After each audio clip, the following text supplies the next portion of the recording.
Hay gente a la que le molesta revisar hechos históricos, pero hoy, cuando se cumplen 79 años de los hechos del 18 de octubre de 1945 en Venezuela, más que revisar hechos, queremos revisar lecciones históricas.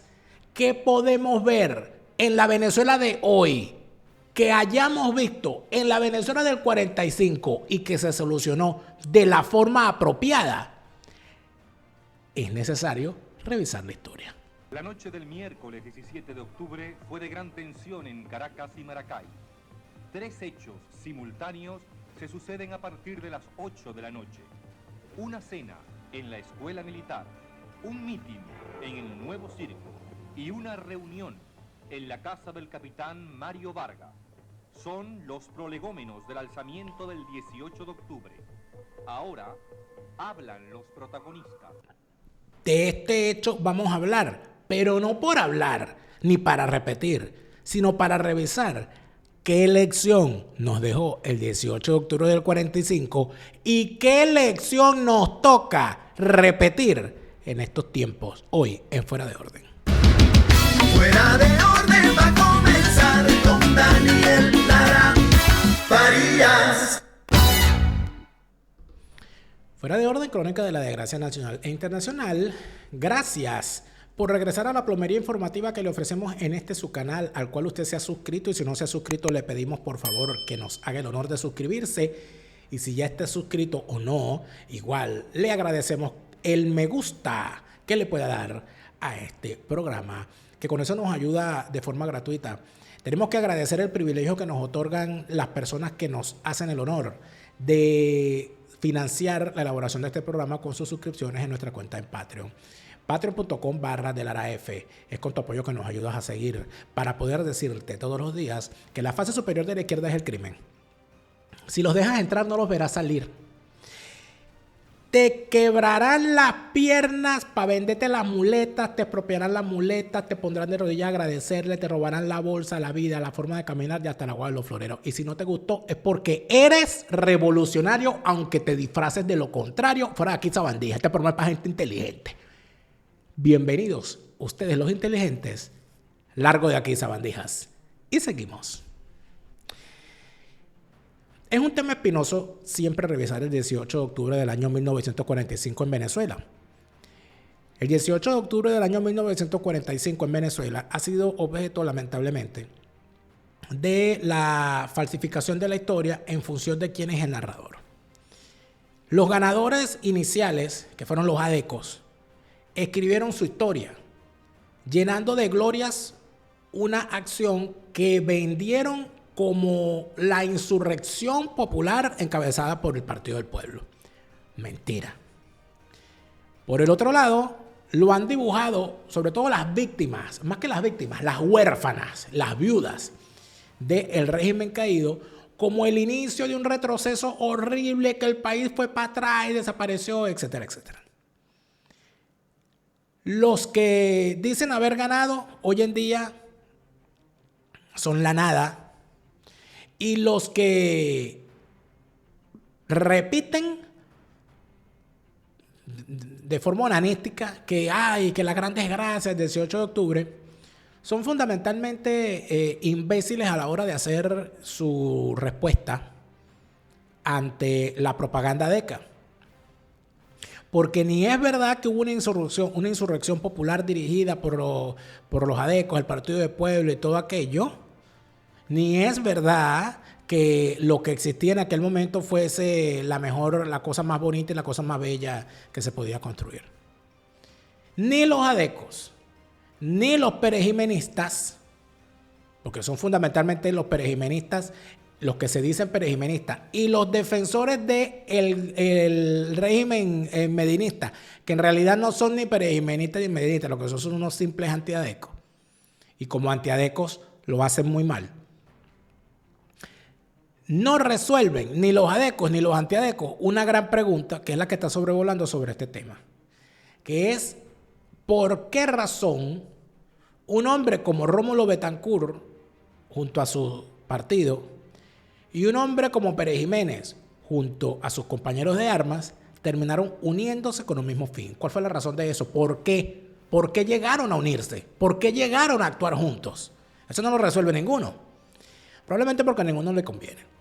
Por un lado, a los adecos no les conviene decir que siendo un partido político que en aquel entonces enarbolaba las banderas del nacionalismo con respecto a la política petrolera de entonces, se veían empujados a actuar junto a unos militares que también se decían nacionalistas para tomar el poder y hacer los cambios que ellos decían que eran necesarios hacer. Y por el otro lado, unos militares nacionalistas que también tenían un discurso donde hablaban del tema de la posesión de las riquezas, de la distribución de las mismas y de la necesidad de un cambio generacional en las Fuerzas Armadas. Cuando salieron a buscar a una dirigencia política para actuar, no salieron a buscar a los comunistas, no salieron a buscar a López Contreras, salieron a buscar a Rómulo Betancourt y a los adecos, por alguna razón sería. Luego hay otra gran falsificación en todo esto, que es el decirse perejimenista y al mismo tiempo condenar a los adecos por haber tumbado a Medina, ignorando que quien tumba a Medina son los militares, el grupo de militares donde estaba Pérez Jiménez.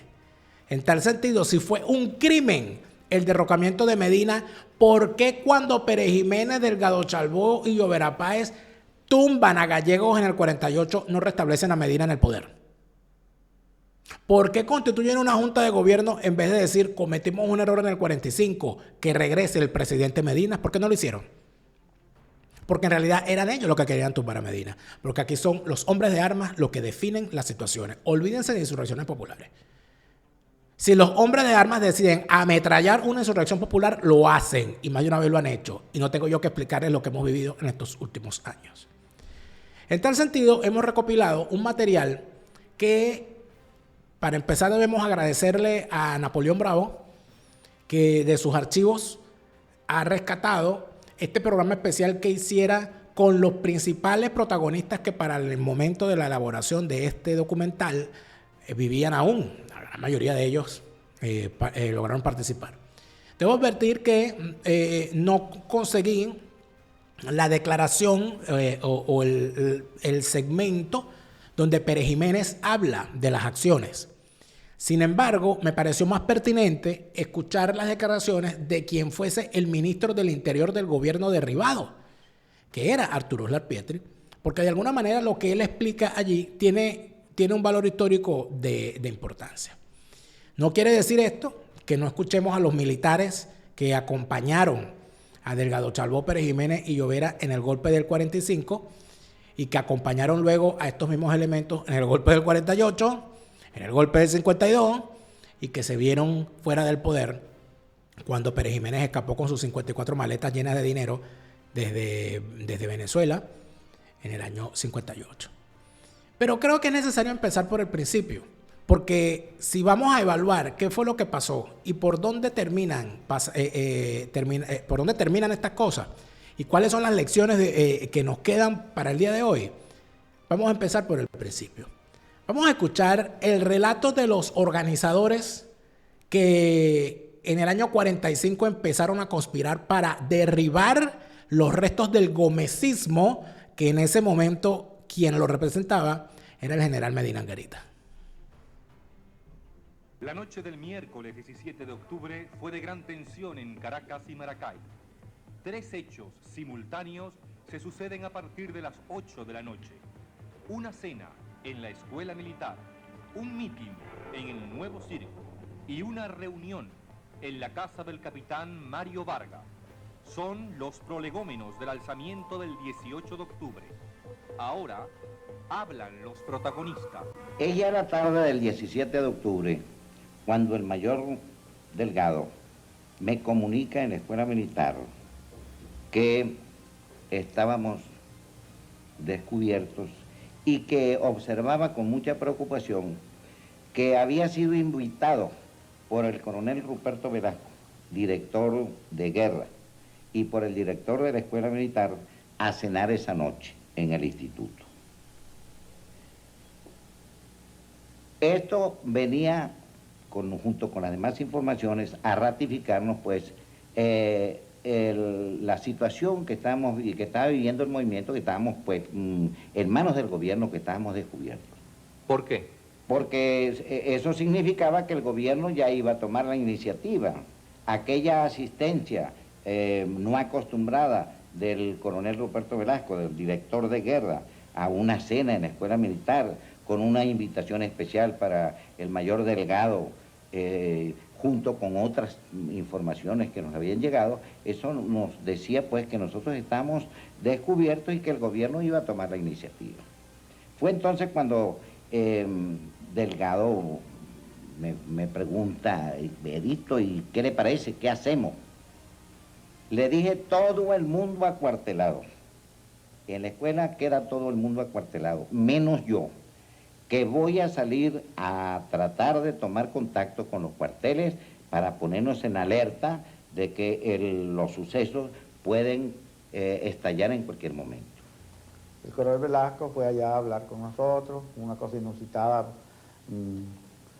se bebió vino con la comida y él trataba de averiguar qué había, porque él tenía noticias de que había unos militares que estaban actuando en contra del presidente Medina. Casi amaneció allá conversando con nosotros y tratando de sacarnos alguna cosa. Entre tanto, se está llevando a efecto el mitin de Acción Democrática que en el Nuevo Circo. Un mitin extraordinariamente agresivo contra el gobierno y una violencia increíble que formaba parte, claro, ya después se vio, del plan conspirativo que tenía con los militares. Ese era un paso que había que dar, crear ese mitin en una atmósfera violenta muy particular para que sirviera un poco también a lo que se estaba haciendo en los cuarteles. Resultó ser una verdadera arenga encendida, bélica y popular para el movimiento. He aquí el relato que hace uno de los organizadores, que es Edito Ramírez, y el capitán Rómulo Fernández, otro de los organizadores, de lo que ocurrió. Ahora,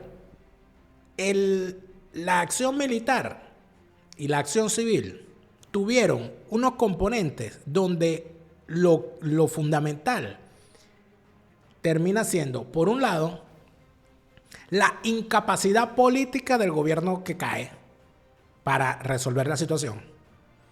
Luego de que se habían empeñado, y esto es lo que no dicen los caídos, se habían empeñado en no modificar el sistema electoral que existía para aquel momento. Y esto es importante saberlo, amigo mío, porque la gente, o sea, uno tiene que saber de qué estamos hablando. ¿Cuál era el país que teníamos en ese momento?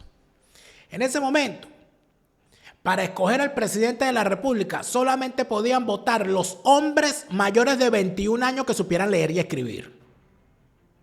Y la votación era de segundo grado, es decir, escogías al Congreso y el Congreso a su vez era quien iba a escoger al presidente.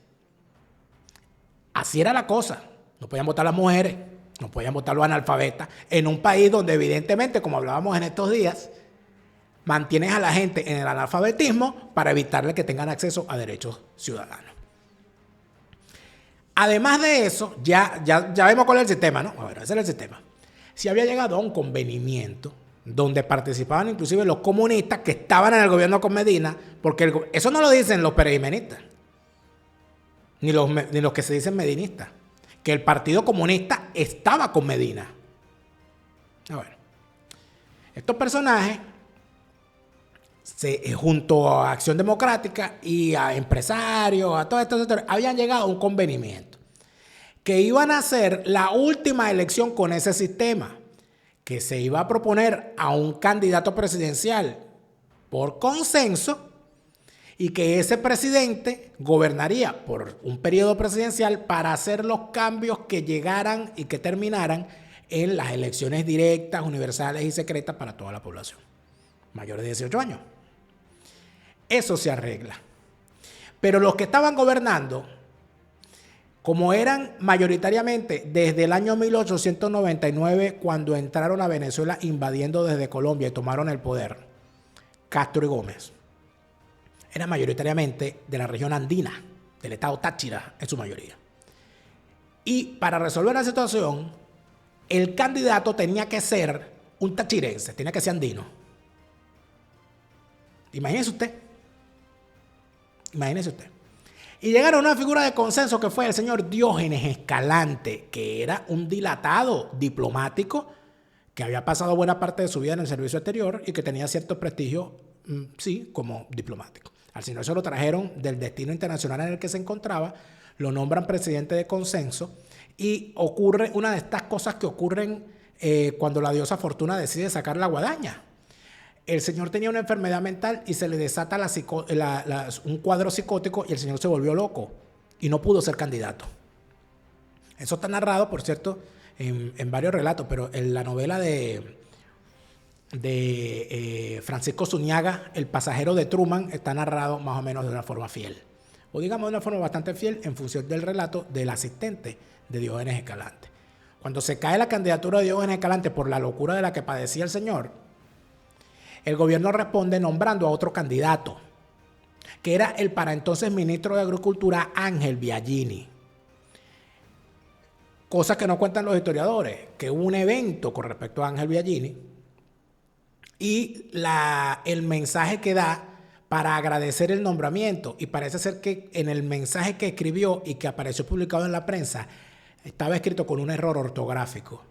Y eso fue motivo, entre otras cosas, de burla, pero también eso tumbó el consenso, porque el consenso era alrededor de Diógenes Escalante, no alrededor de este personaje.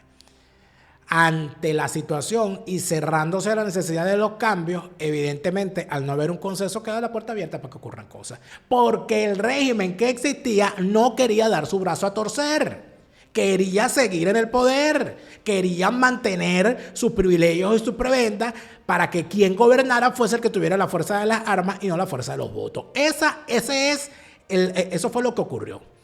Vamos a escuchar a la viuda principal del régimen caído, que es Ular Pietri. Ular Pietri, por supuesto, habla desde el resentimiento del hombre, que era ministro del Interior y se pensaba que en una vuelta Dios iba a llegar a presidente. Nunca superó el 18 de octubre y, por supuesto, habla como siempre, como lo que era. Ular fue un gran resentido.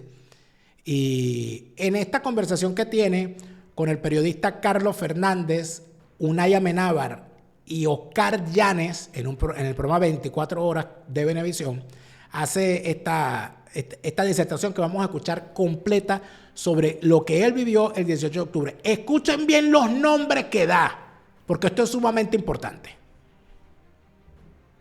El 18 de octubre, y yo era ministro de Relaciones Interiores de Venezuela el 18 de octubre. De modo que soy un buen testigo para saber qué pasaba aquí en el país. ¿Qué era el país?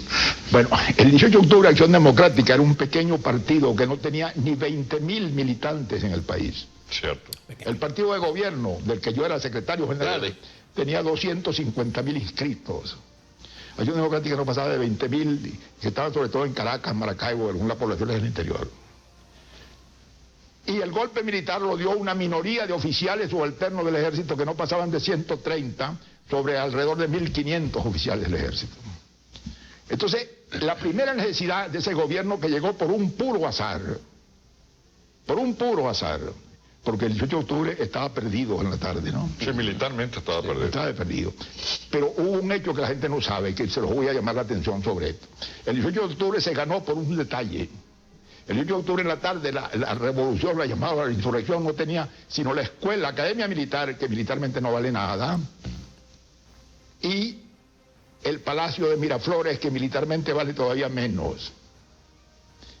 Pero la Revolución de Octubre se ganó en Miraflores. Porque desde Eleazar López Contreras hasta este hombre que está hablando, cuando supimos que había algo, corrimos a Miraflores. A las 5 de la tarde yo estaba en Miraflores. Y ahí estaba desde el general López Contreras, desde los viejos generales gomecistas, desde Jovito Villalba, desde los dirigentes sindicales, todo el mundo atrapado allí, inutilizado para la acción. De modo que el 18 de octubre se ganó en Miraflores. Pero sin embargo, en la noche se iban a rendir los rebeldes y le pidieron a López Contreras la intervención. Yo estaba allí. ¿Y usted estaba allí? Yo estaba en la habitación, el general Eleazar López Contreras. El Museo Histórico. El doctor Mario Briceño Iragorri, presidente del Congreso, y yo, ministro de Relaciones Interiores. Estábamos en un cuarto que era el de Carlos Delgado, por cierto, de la Escuela Militar. Y a las 3 de la mañana entró Carlos Delgado, muy demacrado y muy preocupado. Y yo le pregunté, le dije, ¿cómo está la situación, Delgado? No teníamos ni agua ni luz porque la habían cortado. Entonces dice, y aquello era la batalla del Marne, disparaban, porque armaban a la gente de los cerros y aquella gente no sabía qué hacer con los fusiles y disparaban. Y entonces me digo, está flotante, doctor. Hay muchos muertos, porque la policía está asesinando a mucha gente. Le dije, yo sé lo malo de estas cosas. No, él me dijo, eso es lo malo de estas cosas, que cuando no se dan en media hora se convierte en una tragedia. Dijo eso Delgado Chalmón. Dijo Delgado, y le dije, yo eso es lo malo de los hombres que hacen estas cosas, Delgado. Le dijo, bueno, doctor, pero ya se hizo. Y se dirige a Delgado López. Y le dije, general, se impone una mediación. Esto lo digo con toda la seriedad y seguridad y con toda mi responsabilidad de hombre y comprometiendo todo mi honor en lo que estoy diciendo. Se impone una mediación. Usted no quiere servir de mediador. No quiere usted llamar al embajador de los Estados Unidos para proponerle que se convierta en un mediador para poder resolver esta situación. Delgado López se quedó callado y le dijo, yo no puedo hacer eso, le dijo. Yo no puedo hacer eso porque se prestaría a muchas interpretaciones y no es ese mi papel, le dijo. Ahora, llame usted a su pariente, el doctor Oscar Augusto Machado, que es un hombre respetado en el país, y dígale que haga la gestión con el embajador de los Estados Unidos. Entonces Delgado se quedó así y dijo, me parece bien, voy a hacerlo, y salió. Y me dijo Delgado López, esta gente está derrotada, esta gente se fue, de aquí salimos. A las 5 de la mañana vino el avioncito de Maracay. Sí. Yo voy a contar otra confidencia que es interesante. Estando preso en la escuela militar, yo logré que me dieran permiso para salir a caminar en la mañana en el patio. Y uno de los primeros días, sería el 23, el 24 de octubre, qué sé yo, caminando yo solo en el patio, veo un oficial del ejército que se me acerca, que era el comandante del mayor, entonces Julio César Vargas, que me conocía, me saludó muy respetuosamente. ¿Me permite que lo acompañe, doctor? ¿Cómo no, mayor? Entonces estuvimos caminando. Entonces me dijo, mire, doctor, este golpe lo hemos dado los militares muy a nuestro pesar, porque nosotros todos respetamos y queremos mucho al general Medina. Y nos ha costado mucho hacer esto. Pero desgraciadamente las circunstancias nos obligaron, estábamos muy mal, en fin, y todo está desastre. Ahora yo le quiero decir que nosotros no hemos dado este golpe para poner a un grupo político en el poder. Y que si los adecos creen que nosotros hemos dado este golpe para ponerlo a ellos en el poder, están muy equivocados. Este es un golpe militar, doctor, no se olvide de eso. Bueno, eso es lo que dice la víctima principal, no la víctima principal, la viuda mayor de ese régimen. Dice tres verdades. Número uno, el golpe tuvo un fundamento fortuito, que fue el lograr capturar Miraflores. Y sin anunciarlo. Y la gente, cuando supo que había un alzamiento, se iba a Miraflores a prestarle apoyo al presidente, y allí los alzados los hacían presos y capturaron a todo el mundo, inclusive al propio presidente. En segundo lugar, habla de que los tipos en efecto no controlaban mayoritariamente la situación militar. Y habla también de las personas y de los nombres que tenían un papel preponderante en aquel momento. Y ahí habla del señor Oscar Machado. Oscar Machado, entiendo que es el abuelo o el tío abuelo de María Corina Machado. Estamos hablando de una familia que no tiene 3 días, ni en la política venezolana, ni en la sociedad venezolana, ni en las cercanías del poder. Y que deberían, lamentablemente parece que no, en esa propia familia parece que no conocen la historia de su propia familia y la participación de su familia y los momentos en que se definieron a favor de la toma del poder de la forma en que hay que hacerla. Que no es con mensajitos susurrados a las Fuerzas Armadas, ni con carantoña, ni con bailanta, ni con rezos por Instagram. No sé, de repente en la familia Machado puedan contarse lo mejor a la ínclita nefelibata que tienen en este momento de familia. ¿Qué hacen estos civiles y estos militares que se confabularon en esto? Ya vamos a hablar un poquito más de lo que dice Ulla, porque Ulla de verdad la pierde. Cuando es una vaina que no dice, oye, pero este viejo pana, o sea, qué gana de mentir, de decir barbaridades. ¿Qué dice el acta constitutiva? Este es un acta de una hoja, amigo. La Junta Revolucionaria de Gobierno dice en su decreto, en su acta constitutiva: Hoy, 19 de octubre de 1945, a las 8 de la noche, se reunieron en el despacho presidencial del Palacio de Miraflores de Caracas los ciudadanos Mayor Julio César Vargas, que es el hombre del cual está hablando Ullar allí, ¿no? Que le dijo que ellos no dieron un golpe de Estado para poner el poder a los ADECO. El mayor Carlos Delgado Chalbó, el mayor Celestino Velasco, el capitán Mario Vargas, el teniente Horacio López Conde, alférez de navío Luis Ramírez. Horacio López Conde creo que escribió sus memorias al respecto, no estoy seguro. Alférez de navío Luis Ramírez, Rómulo Betancourt, doctor Raúl Leoni, doctor Gonzalo Barrios, doctor Luis Beltrán Prieto, doctor Leonardo Ruiz Pineda, Luis Troconis Guerrero, doctor Elijo Anzola Anzola y doctor Edmundo Fernández. Los oficiales militares y navales citados en representación del comité militar que ejecutó la revolución, ojo con eso, el comité militar que ejecutó la revolución. Si usted quiere hablar del tema, remítase al documento que ellos firmaron. El comité militar que ejecutó la revolución fueron los militares. Allí los civiles eran invitados.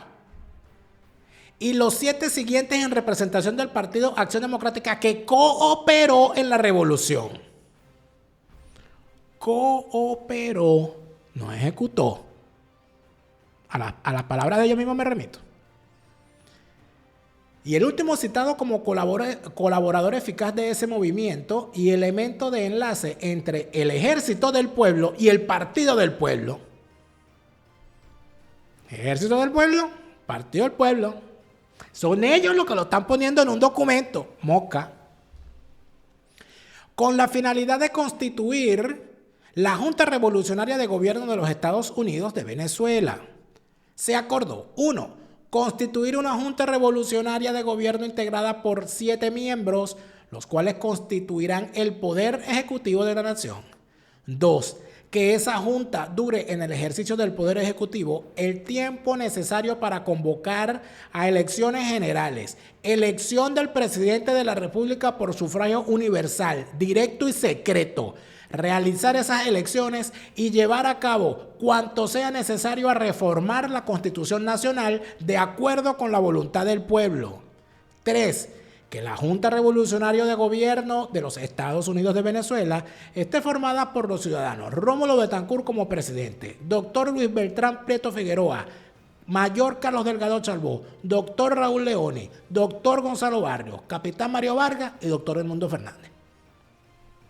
En consecuencia, en este mismo acto se declara constituida la Junta Revolucionaria de Gobierno de los Estados Unidos de Venezuela y asume inmediatamente el Poder Ejecutivo de la República. Y sus miembros, mediante acuerdo aprobado por unanimidad, resuelven mantener la continuidad administrativa del país mediante fórmula que se llevará a la práctica después de nueva discusión del Consejo, en fe de la cual firman Rómulo Betancourt, Luis Beltrán Prieto, Julio César Vargas, Carlos Delgado Chalbó, Gonzalo Barrios, Raúl Leoni, Mario Vargas, Edmundo Fernández, Celestino Velasco, Horacio López Conde, Leonardo Ruiz Pineda, Eligio Anzola Anzola, Luis Troconis Guerrero, Luis J. Ramírez. Amigos míos, esta acta deja claras cuáles eran las acciones que querían desarrollar estos personajes. Lecciones a aprender de este evento. Número 1, una acción militar. Punto. Se cerraron los caminos para la solución de un problema por la vía política. Se tracó el juego político, acción armada. Como punto principal. Número 2, respaldo político de una organización que tenga claras las vías para la toma del poder y para el ejercicio del poder. Que sepan qué van a invocar, que sepan qué van a decir, que sepa quiénes van a tomar el control y que además de eso conozca el tema militar y comprenda lo que se está jugando. Es además necesario decir que si ustedes leen esa acta constitutiva, por ninguna parte invocan ningún artículo de ninguna constitución. Fue un acto inconstitucional, fue una insurrección, fue un golpe de Estado, fue una revolución, llámelo como lo quiera llamar. Pero, ¿en qué se basaron ellos? En el derecho natural. No salieron a invocar que si el artículo 350, que si el derecho a la rebelión, que si el derecho a que me den, que si el derecho a que me quiten, que si el derecho a que me pongan. poco importa lo que diga el papel cuando se ha sacado a las sabandijas del poder. Usted lo saca del poder y a través de invocando como poder de facto, porque de eso es lo que se está hablando, de facto, sí, de facto, que dejarse de estupideces. Aquí ni Pérez Jiménez, ni Delgado Chalbón, ni Betancourt, ni Prieto, ninguno de ellos se puso a pensar, ay, ¿y si nos llaman gobernantes de facto? Ay, ¿y si nos llaman dictadores? Ay, ¿y si nos llaman ilegítimos? Actúas y punto. Constituyeron la Junta e invocaron el derecho natural, el derecho que tiene una población a vivir en libertad. Y dijeron, vamos a convocar unas elecciones y que participe quien quiera participar. Eso ocurrió y así fue. Lo demás, tontería.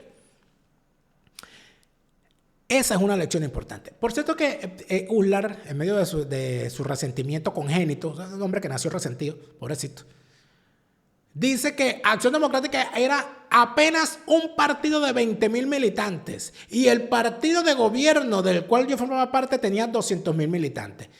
Oye, por favor, o sea, un hombre que dice ser inteligente, un literato y que lo tienen como la lumbrera más importante de la historia de Venezuela, diciendo semejante disparate. Número uno, ¿de qué población estábamos hablando? ¿Cuántos habitantes tenía Venezuela en aquel momento?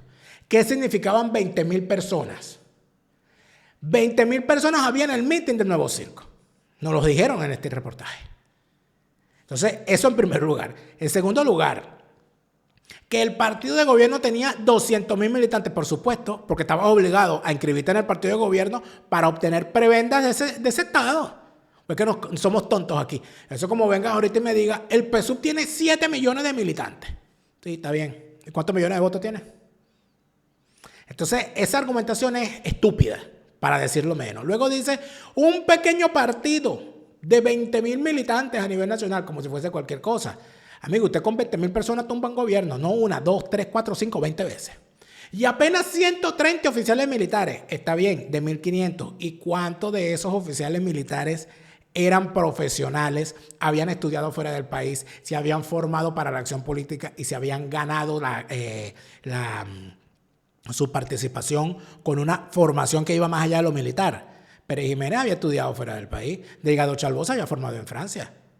O sea, estamos hablando de unos oficiales militares de escuela, los primeros egresados de las escuelas militares. No, porque entonces siento, o sea, disminuyendo, siempre poniéndolo como unos minúsculos, porque el arrecho era él. Bueno, una gran tontería. Pero lo que sí queda claro aquí es que se tomó conciencia de que no había una salida pacífica a todo esto y que había que actuar militarmente y que había que hacer las cosas bien. Y las hicieron bien. ¿Lo favoreció la suerte? Sí. ¿La cagaron después? Sí. Uno de los grandes, quizás el que es, y yo los invito a ver el programa completo de Napoleón Bravo, él lo tiene el 18 de octubre por sus protagonistas, lo tiene en su canal, en el canal YouTube de Napoleón Bravo. Porque allí inclusive lo dicen, ¿no? Que el gran error y el gran problema que hubo en aquel momento y que condenaría a ese proceso a truncarse fue que Pérez Jiménez cae preso en las primeras de cambio y Pérez Jiménez no participó en los conciliábulos. Y por eso cuando se constituye la Junta, ya los puestos estaban repartidos y Pérez Jiménez no formó parte de la Junta. Y que eso dejó a Pérez Jiménez resentido con todo eso porque no se lo tomó en cuenta. Y estaba el gran problema entre si se ponía a Julio César Vargas o a Mario Vargas en la Junta. Todo eso generó una discusión bastante agria y al final ese proceso en que termina. Número uno, en que sale electo Rómulo Gallego como presidente y duró 9 meses en el poder nada más. Número dos, que hubo una gran agitación nacional porque Acción Democrática se convirtió en una organización sectaria que prácticamente convirtió al país en un hervidero. Y número tres, que las ambiciones de los militares, por supuesto, estaban presentes, inclusive a lo interno del propio movimiento militar.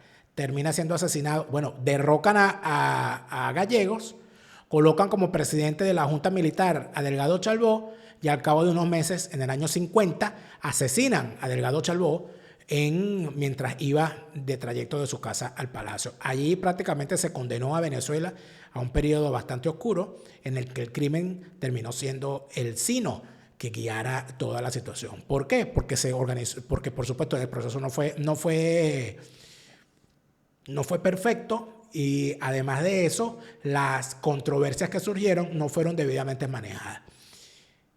Pero el 18 de octubre fue exitoso como acción militar Y como acción civil, hubo una comprensión del momento, se comprendió que no quedaba otra salida, se entendió que había que hacer las cosas que se hicieron y se permitió que se le abrieran las puertas a la democracia. Por eso es que yo les digo que siempre es importante leer la historia. Techos rojos, abismo rojo de Marcelo Croatto. Techos rojos, abismo rojo de Marcelo Croatto. Para entender por qué llegamos a donde llegamos. Marcelo Croatto ha hecho este maravilloso relato, El principio del fin de un país. ¿Por qué la sociedad venezolana se dejó caer en manos de estas sabandijas? El crimen chavista y su origen en Venezuela. Marcelo Croatto lo narra en Techos rojos, abismo rojo, que se encuentra a la venta a nivel mundial en Amazon. Y si tú te encuentras en España, bueno, Pérez Jiménez fue para España, después Pérez Jiménez se escapa en el 58 para los Estados Unidos con 54 maletas de billetes y lo extraditan a Venezuela acusándolo de ladrón, claro está. Es condenado en Venezuela por ladrón y después que cumple su sentencia se va a vivir a España, donde más nunca trabajó. Por supuesto, allá no tuvo mayor problema con su cuestión migratoria, nada de eso. Si tú no eres un Pérez Jiménez o no eres un Edmundo González Urrutia Gurrumino, tú necesitas un abogado como la gente de Hispanidad Abogados y Asesores. Hispanidad Abogados y Asesores, el mejor bufete en materia de extranjería en España para que tu trámite migratorio se encuentre al día y para que estés en España con todas las de la ley. Hispanidad Abogados y Asesores. No creas tú que solamente... Porque uno tiene que arroparse hasta donde llega la cobija, decía la abuela. Y si a usted la cobija no le da para viajar, eso no quiere decir que usted no pueda conocer. Si usted no le alcanza la cobija para viajar a Escocia, en este momento, siga a la gente de Hablemos de Escocia en castellano en sus redes sociales. @Hablemos de Escocia en castellano en Instagram. Allí publican una cantidad de maravillas para conocer esa tierra. Y tienen también un libro que pueden comprar en Amazon. Hablemos de Escocia en castellano. Tiene una extraordinaria historia que contar sobre esa bella tierra. Y así... Si no te alcanza la cobija para viajar físicamente, viaja virtualmente. Y si estás ahorrando para ver si viajas, te convences de viajar también siguiéndolos en sus redes sociales. Hablemos de Escocia en castellano, tu viaje a Escocia, pero en tu idioma. En el caso de los Estados Unidos, tienes que saber. Yo no sé si Pérez Jiménez lo supo. Pero yo creo que Medina Angarita también se fue, no, para allá, para los Estados Unidos, no estoy seguro. Pero lo que sí hay que tener claro es que si tú te vas, bien sea porque te tumban o bien sea porque te invitan a largarte, en los Estados Unidos tienes que tener una póliza de seguro. Porque el mejor momento para comprar una póliza fue ayer. El segundo mejor momento es hoy. Mañana puede ser demasiado Pérez Jiménez. Por eso es que yo te digo que lo mejor que puedes hacer es llamar a tu asesor Gustavo para que te ayude a comprender todo lo que puedes hacer en materia de seguros de salud, seguros de vida y seguros de viaje en caso de que vayas a viajar en los Estados Unidos, fuera de los Estados Unidos o desde cualquier parte del mundo. Siempre vas a necesitar una póliza de seguro de viaje. Atención, ¿cómo sabes tú si eres elegible para el sistema Medicare de seguros en los Estados Unidos? Tu asesor Gustavo te lo dice, te lo enseña y te ayuda en todo ese proceso. Aprovecha que están en la temporada de la contratación del seguro del sistema Medicare en los Estados Unidos. Y bueno, en los Estados Unidos, amigos, los impuestos. Estos tipos pagarían impuestos. Pérez Jiménez pagaría impuestos alguna vez. Ellos sabrían lo que eso significaba. No lo sé. Pero en todo caso, si tú estás en los Estados Unidos, debes comprender que el cumplimiento de las normas en ese país pasa por el pago a tiempo de tus impuestos y por tener tus cuentas al día. La contabilidad y la gerencia de todas tus actividades personales o empresariales, déjalas en manos de los profesionales. Easy Tax To Go te ordena todo eso. Y además, te ayuda a comprender a través de sus cursos qué significa el tema impositivo en los Estados Unidos, para que prepares tú mismo tus impuestos o para que te certifiques para preparárselos a terceros. Easy Tax To Go con su analista Estrella Merángel Lanten te asegura todo este conocimiento, toda esta gestión y por supuesto estar al día con el pago de los impuestos. Easy Tax To Go, no acepte imitaciones. Si no está Merángel Lanten son tapas amarillas y no sirven para eso. Easy Tax To Go, los originales. Y bueno, hay una cosa muy importante, ¿no? Una cosa muy importante. Si tú te ves en el espejo y tienes cara de perejimenista, de repente sea el momento de hacerte un retoque. Hay gente que quiere hacerse algún retoque. Tampoco caigas en el complejo, no, que eso es para mujeres. No, porque un hombre no se puede hacer un retoque. Claro, siempre y cuando no te vayan a dejar como Tarek Williams, ¿no? Tampoco tanto. Para que eso no ocurra, tienes que estar en manos del profesional principal en materia de cirugía estética en los Estados Unidos. En la Florida, en el Doral, Miami, está el doctor Ricardo Pérez. El doctor Ricardo Pérez tiene para ti todo lo requerido, todo el equipo de cirujanos plásticos para realizar las labores de cirugía, de intervenciones, de manejo médico del sobrepeso, para que todo sea de forma ordenada, para que al momento de una pérdida masiva de peso puedas tener las correcciones estéticas que requiere tu cuerpo y todos los cambios y ajustes que quieras hacer en función de tu criterio y, por supuesto, conversado con un médico y con un profesional responsable, como lo es el doctor Ricardo Pérez. El doctor Ricardo Pérez en la Florida, orgullo venezolano en cirugía estética. Y después que te pongas esa cara hermosa, después que andes por allí derrochando, y te maquillas bien, usas un blue jean, bailas bossa nova y usas blusa negra y llevas atrás un decote audaz, provocando con tu balancear. Pero cuando la gente te ve dice, ay, esa es Cilia Flores. ¿Por qué? Porque no llevas la ropa puesta de forma adecuada, mi amor. ¿De qué te vale gastar millones en ropa si no la sabes lucir? Eso no te va a pasar con Direct Design, porque Direct Design es la moda en Miami, porque ayuda a la mujer de hoy no solamente a vestirse bien y con estilo, sino a proyectar la imagen requerida en función de su cuerpo, en función de su imagen, en función de su trabajo, en función de, bueno, en función de la ocasión, porque no es lo mismo. Usted no va en tacones para la playa, usted no va en traje de baño para un matrimonio, no. Usted se adapta al momento y Direct Design la ayuda a hacerlo. Direct Design es la moda en Miami, la moda en Miami es Direct Design. Y tú quieres comprar para ti una casa bella que tenga flores y claveles al entrar, donde se cojan con la mano las estrellas y donde se duerma con el ruido de la mar. Bueno, lo puedes hacer en Miami. Sin embargo, también te la puedes construir o quizás ya la compraste y la quieres renovar porque consideras que quieres que el celaje de tu perra centinela pase la noche de la puerta a los balcones, pero no tienes balcón. Entonces tú decidiste que vas a tumbar la ventana y vas a hacer un balcón. Y tú revisaste la norma. Y tú sabes si podías hacer eso. No lo sabías. O lo estás pensando y todavía no lo has hecho. Lancor Construction Services se encarga de que todas esas cosas las puedas hacer respetando la norma. Lancor Construction Services se encarga de hacerte el proyecto de construcción y de ejecutártelo, pero también se encarga de que en caso de que hayas cometido una locura y hayas puesto un balcón donde no debías, o hayas clausurado un balcón para hacer otra habitación, o hayas eliminado un jardín para poner una piscina y resulta ser que nada de eso lo podías hacer, si ya lo hiciste, Lancor Construction Services se encarga de hacer todo lo relacionado al cumplimiento de las normas para dejar sin efecto las violaciones que hayas podido cometer. A la gente de Lancor Construction Services no la podrán acusar de no saber batir la mezcla. Lancor Construction Services de la construcción de Miami, los pioneros, los primeros y los principales. Y después que te sacas esa lista, ¿qué vas a hacer? Bueno, un open house. Usted tiene que hacer un open house y allí tiene que tener un catering on top como el que solamente te puede ofrecer la gente de catering on top en Miami para que tenga una mesa de quesos, de embutidos. Me encantan. A mí, tú me convences a mí con una mesa de embutidos y un pancito bien tostado y una cosa y un vinito, ahí yo me voy. Pero de repente también con un sushi. Hay unos productos asiáticos maravillosos. Y dígame si te propones hacer una estación de pastas. Tú no sabes lo que vas a disfrutar. Y si contratas a la chef Laura para que en ese open house al lado de la piscina te haga el show de la paella, muchacho, ¿pero qué más quieres tú? Catering on top en Miami. Del catering es el top. Mi gente, la gente de Best Pro. Best Pro se encarga de que todos tus contenidos audiovisuales tengan la proyección requerida y el crecimiento necesario en tus redes sociales, en tu canal YouTube, en tu Instagram, en tu TikTok, pero con la calidad que requiere y con el seguimiento y el crecimiento que solamente la gente de Best Pro Digital Marketing puede hacer por ti. Digital Marketing de Best Pro, the best of the best. ¿Qué pasó después que estos tipos dieron el golpe de Estado y tomaron el poder? Ya leímos el acta constitutiva. Bueno, toman el poder, constituyen una junta y empiezan a ocurrir cosas. Narran los protagonistas en este programa especial que hiciera Napoleón Bravo en su momento, qué pasó después de constituida la junta en el transcurso y posteriormente. Cuando Rómulo Betancourt iba hacia Miraflores, después de que estuvo en Miraflores regresó al partido.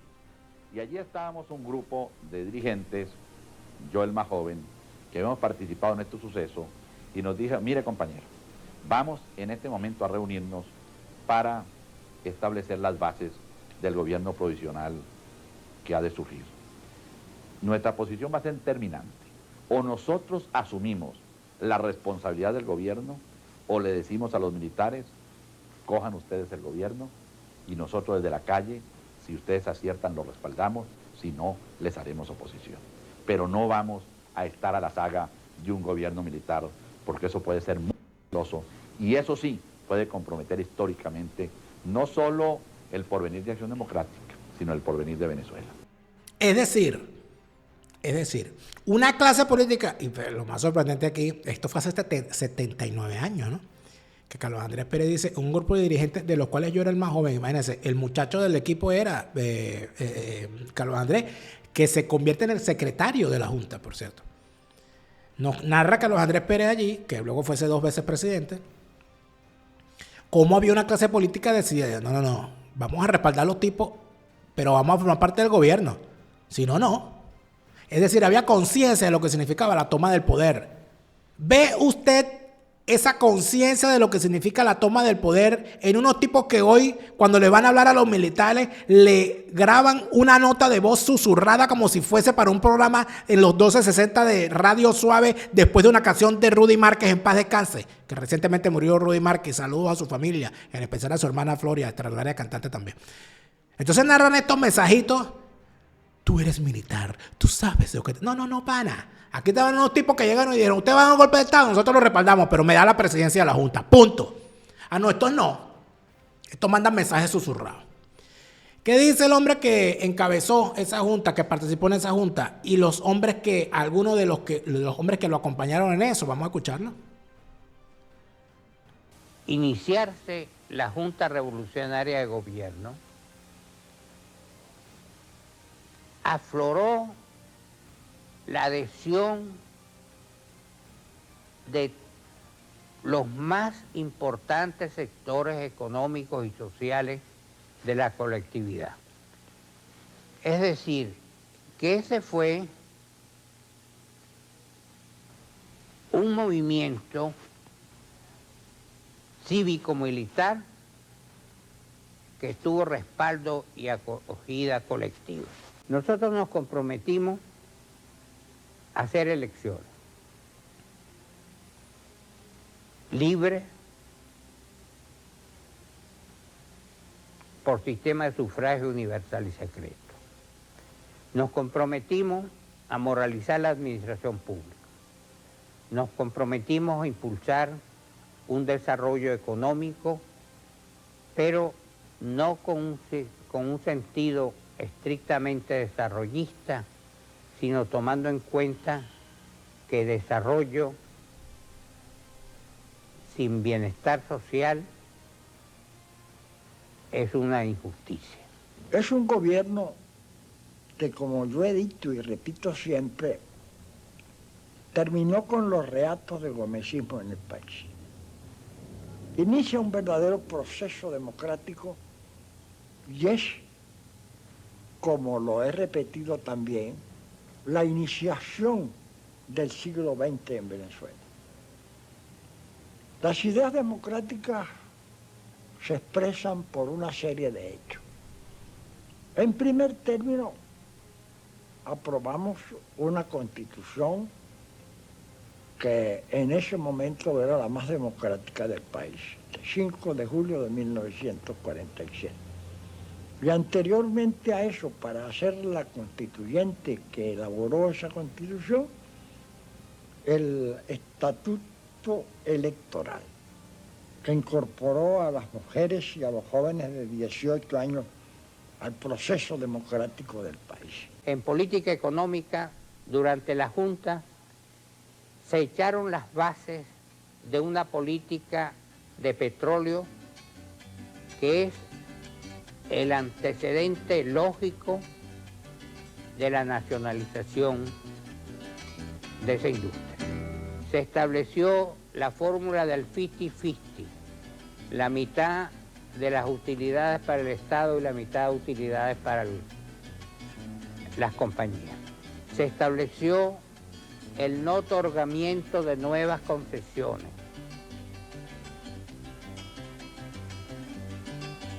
Se creó la Corporación Venezolana de Fomento, que es el inicio de la industrialización de Venezuela. Se cuadruplicó el presupuesto nacional de gastos de la República. Era de 400 millones en 1945 y llegó a ser de 1.600 millones en 1948. Y eso no aumentándole un centavo de impuesto al pueblo de Venezuela, a los sectores menos favorecidos en la distribución de la renta y de la riqueza, sino por los altos impuestos establecidos a las compañías petroleras y a las pocas empresas venezolanas de altos índices de rendimiento. En 4 veces fue aumentado el presupuesto de educación y de salud pública. Se crean los primeros movimientos de alfabetización del país. Se comienza el trabajo de reorganización de la escuela y el movimiento de mejoramiento de la condición económica de los maestros. Pero sobre todo, se sembró en lo más hondo del pueblo venezolano la idea de que el gobierno tiene que ser electo por el pueblo y de que las libertades fundamentales son irrenunciables. Usted podrá estar o no de acuerdo con Acción Democrática, usted podrá estar o no de acuerdo con Rómulo Betancourt, usted podrá estar o no de acuerdo con Luis Beltrán Prieto, pero lo que no se puede negar es que estos hombres sabían lo que significaba la toma del poder y cuando se les dio la oportunidad lo hicieron. Quizás es por eso que son tan denostados. Habría que decir que Pérez Jiménez, Delgado Chalbó, Llovera Páez, Julio César Vargas también sabían lo que significaba la toma del poder y quizás por eso también la historia los ha tratado tan mal y por eso es que los ADECO también los han tratado tan mal. Ahora, estamos hablando de que Luis Beltrán Prieto es quizá, fíjate, que es lo otro llamativo, ¿no? Estamos hablando de Gonzalo Barrios, Luis Beltrán Prieto y Rómulo Betancourt. Y Raúl Leoni. Estamos hablando de 4 miembros de la generación del 28, de los jóvenes estudiantes que se le alzaron a la dictadura de Juan Vicente Gómez. Evidentemente, cuando salen unos jóvenes generacionalmente cercanos a ellos a buscar unos referentes políticos, los referentes políticos que tenían eran ellos, los que se alzaron en el 28. Está claro el porqué también, por esa vía. Por otra vía, lamentablemente, de todos ellos, el damnificado fue Luis Beltrán Prieto, no se lograron poner de acuerdo y Luis Beltrán Prieto termina abandonando Acción Democrática en aquella famosa ida y surgimiento del Movimiento Electoral del Pueblo en el año 68, que termina dándole la presidencia a Rafael Caldera.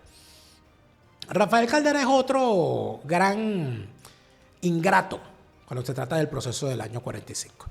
Porque si no salen los militares y los adecos con ellos a tumbar a Medina, no hubiese logrado ningún partido surgir posteriormente como surgió precisamente COPEI. Pero bueno, Jovito Villalba y Rafael Caldera, 2 personajes que de alguna manera no formaron parte del movimiento de forma directa, también tienen algo que contar.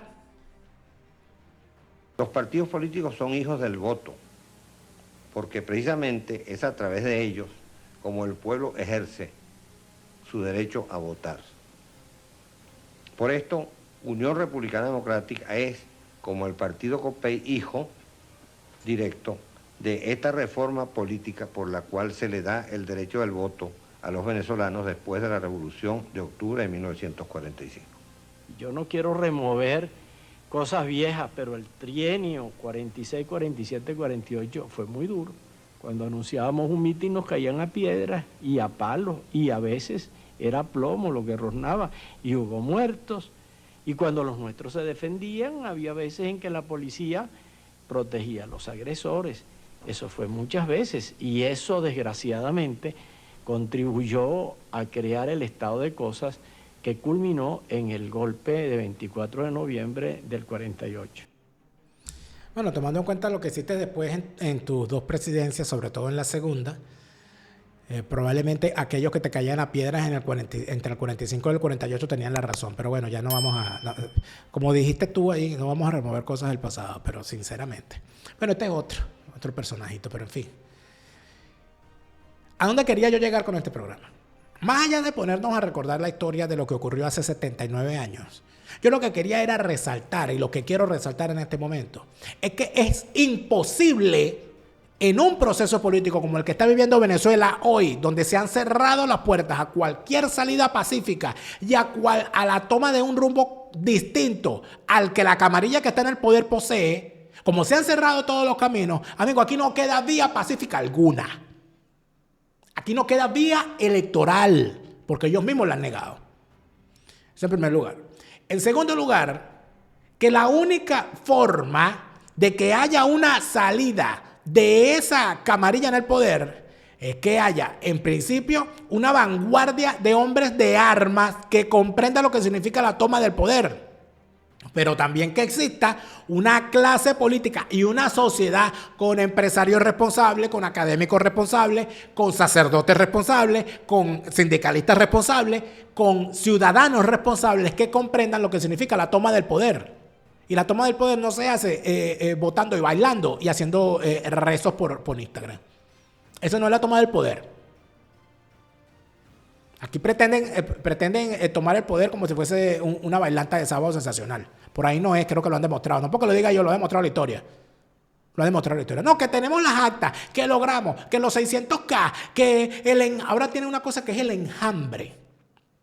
Yo creo que lo que tiene es hambre y no precisamente de poder. Pero más allá de todo eso, el gran problema está aquí en que carecemos de un liderazgo militar y carecemos de un liderazgo civil. No tenemos liderazgo militar formado y consciente y no tenemos liderazgo civil formado y consciente. Ojalá la señora Machado Parizca revise los archivos de su familia y conseguirá tanto por los Machado como por los Zuluaga, como por los Parizca, lo que significa tener conciencia de la toma del poder. Parece que usted esa clase no se la dieron. Ojalá la consiga. Se lo deseo de todo corazón.